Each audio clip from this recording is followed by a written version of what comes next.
La fabrique du changement. La fabrique du changement. La fabrique du changement. C'est la fabrique du changement. La fabrique du changement.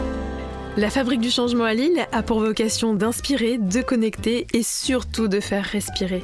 Le studio Pipo et Lola, engagé dans une vision de l'entreprise ouverte, a tendu ses micros aux visiteurs, contributeurs, organisateurs et participants. On écoute tout de suite. Alors Héloïse, tu es leader com interne et change management chez Kiabi.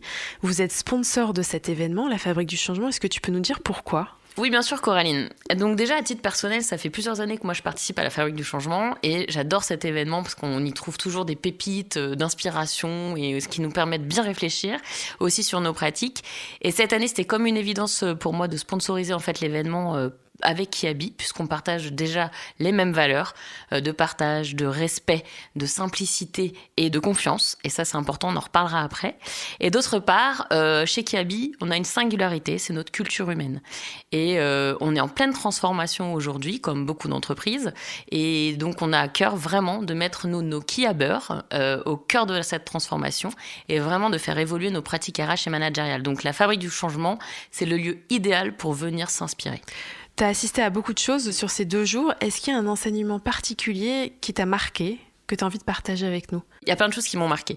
J'ai retenu une phrase « On ne joue pas pour gagner, mais on joue pour rester dans le game ». Donc ça, j'ai adoré. Merci Romain Vandendorp pour cette belle inspiration.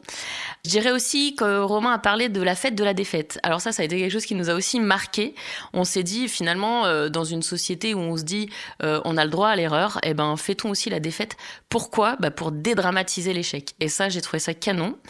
Ensuite, les frères meilleurs, évidemment, quand même. Là, je peux pas choisir, je suis obligée de les citer.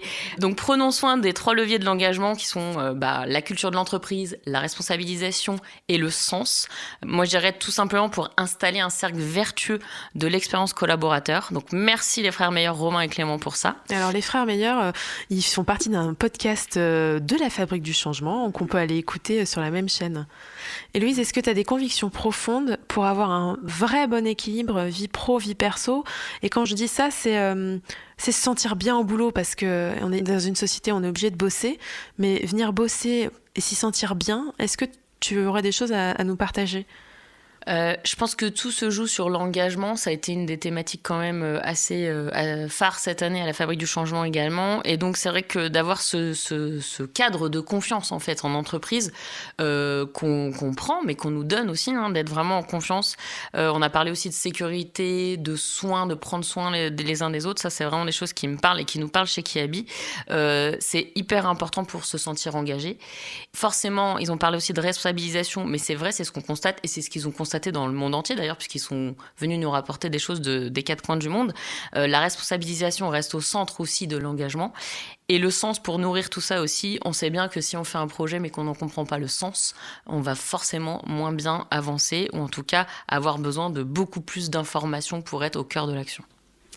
Très bien. Et ma petite question bonus pour tous les managers qui nous écoutent, est-ce que tu aurais quelque chose à partager pour qu'ils se sentent bien dans leur rôle de manager, pour engager leurs équipes ? Alors, on sait qu'on parle beaucoup d'IA en ce moment aussi, et il y a une intervention de Stéphane Amarcy qui était de The Next Mind, qui était top également. Et donc, je dirais que moi, ce que je retiens et ce que je peux conseiller à tous les managers, parce qu'on est tous concernés dans nos métiers de près ou de loin par l'IA, ça doit être une alliée pour augmenter notre proposition de valeur. Et ça, je le constate déjà dans mon métier de com interne déjà aujourd'hui. Mais il a aussi dit: gardez votre expertise. L'IA doit pas tout remplacer. Et donc, gardez votre expertise. Et ça, j'ai trouvé ça, que c'était un super conseil. Ça doit être une alliée, oui, mais gardons notre expertise dans nos métiers. Merci Lou. De rien. À plus. La Fabrique du changement.